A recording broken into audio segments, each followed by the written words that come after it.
Hello, I'm Rhiannon from the Epsom Bakehouse, and good to see you here today.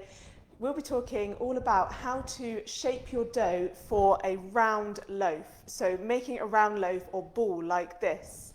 And I'll be showing you a simple trick to make sure your loaf doesn't split open when it's baking in the oven.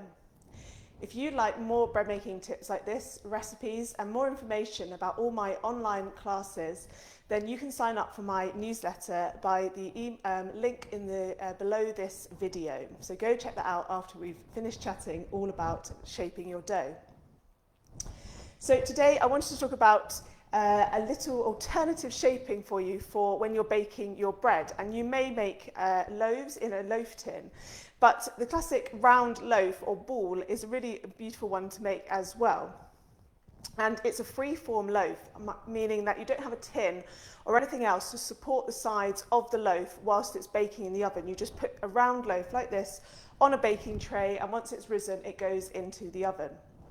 And something that can happen when you do that is that the dough breaks open and bursts open as it rises in the oven, in the heat of the oven.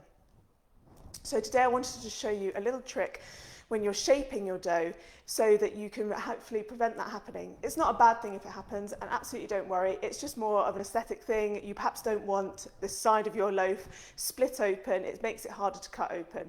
It will still taste great, and I'm sure it will bake through just great. So when you take your piece of dough, if you're shaping a ball, the key when you're doing any shaping of your dough is to stretch your dough and fold it round so that you build up tension in your dough. So you're stretching out the sides of the dough and folding it into the middle when you're making the shape. Roll it over and twist it on the surface so you get that tension.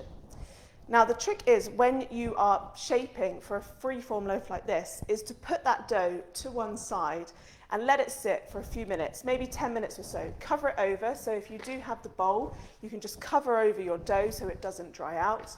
And then, when you've let it rest for about 10 minutes, you're going to come back and do exactly what you've just done again. So this time pressing down from the top of the loaf, pressing down, and then stretching your dough out.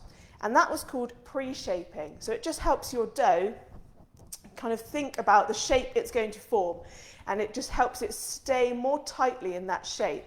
And once you've done it a second time, you can roll around and you'll get a much smoother dough shape for your loaf. And all of those strands of dough are tucked underneath, and your dough will rise in that shape and shouldn't burst open when it's baking in the oven.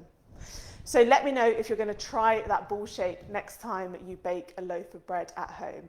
And if you'd like some more of these bread making tips, recipes, and more information about all my online classes, where you can join me to bake things from baguettes to cinnamon buns, Chelsea buns, sourdough, and lots of other different breads step by step, and I take you through all of the process step by step in those online classes, then do check out the link below this live, and you can sign up for my newsletter to get more information on those, or drop me a message if you'd like to hear more about those.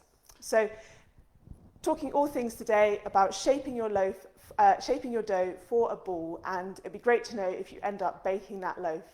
Hope to see you back soon for another bread making tip live. Otherwise, I'll say bye for now.